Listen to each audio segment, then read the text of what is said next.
अस्सलाम वालेकुम स्टूडेंट्स। आज हम बात करेंगे पाउडरी मिल्ड्यू ऑफ कुकरबिट्स के बारे में।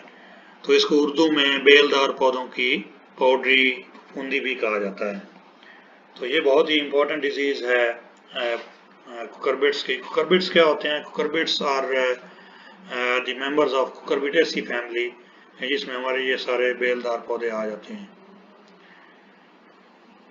तो powdery mildew of cucurbits is caused by Erysiphe cichoracearum, और इसका जो कॉजल जो ऑर्डर है वो इरिसिफेल्स है और फैमिली इरिसिफेसी है।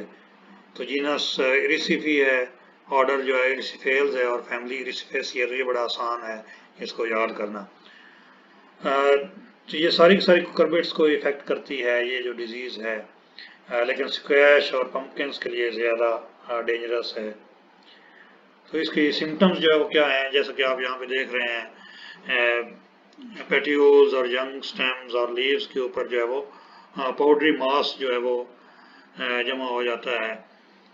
और यहाँ पे आप देख रहे हैं कि सारा का सारा फील्ड जो आपको वाइट नज़र आ रहा है due to this powdery fungus. Badly infected leaves become yellow and turn brown. Fruits may be malformed and sunburned due to loss of foliage cover, क्योंकि इस डिजीज की वजह से वो कवर हो जाता है फोलिएज। फोटोसिंथेटिक रेट जो वो कम हो जाता है, उस फोटोसिंथेटिक रेट की वजह से फ्रूट्स जो है वो सही नहीं बनते, माल फॉर्मेशन हो जाती फ्रूट्स को, या सनबर्न जो है वो नज़र आते हैं। Under severe conditions of infection both size and number of fruits are reduced. तो ये इसकी टिपिकल सिम्टम्स हैं।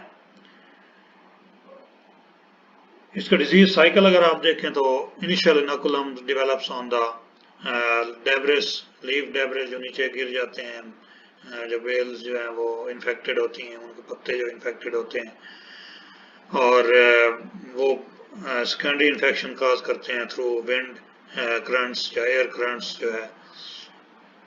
ये स्पोर्स जो है बहुत हल्के होते हैं और एयर्स या विंड के जरिए जो है वो दूसरे पौधों पर शिफ्ट हो सकते हैं। पाउडरी मिल्ड्यू जो है ये इसकी इनहिबिशन होती है, फ्री मॉइस्चर जब लीव्स के ऊपर मौजूद होता है, ठीक है। मॉडरेट रिलेटिव ह्यूमिडिटी चाहिए और 20 से 27 डिग्री सेंटीग्रेड टेम्परेचर इसके लिए बड़ा कंड्यूसिव है। Dense plant growth, low light intensity and high fertiliser dose, mainly nitrogen जो है वो ज़्यादा अप्लाई करें तो इसकी ज़्यादा डेवलपमेंट होती है डिजीज़ की। इसको मैनेज कैसे किया जाए? Remove plant debris and avoid crowding of plants and excess nitrogen fertilisation. जैसे मैंने आपको पहले बताया कि नाइट्रोजन ज़्यादा अप्लाई करें तो ये डिजीज़ ज़्यादा आती है। इसी तरह फंजीसाइड जो है, जिस फ्लिंट है और क्वाड्रिस है, ये अप्लाई की जाए। ब्रावो और टेरानिल जो है ये भी एवरी 7 डेज के बाद जो अप्लाई किए जा सकते हैं, जो रिकमेंडेड डोज है उसके अंदर। Several cultivars of pumpkin are resistant to powdery mildew as well, तो उनको इस्तेमाल किया जा सकता है जो कि रेजिस्टेंट प्लांट है। तो ये था हमारा आज पाउडरी मिल्ड्यू ऑफ कुकरबिट्स के बारे में।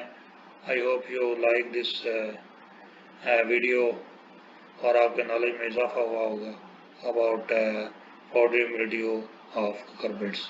Thank you very much.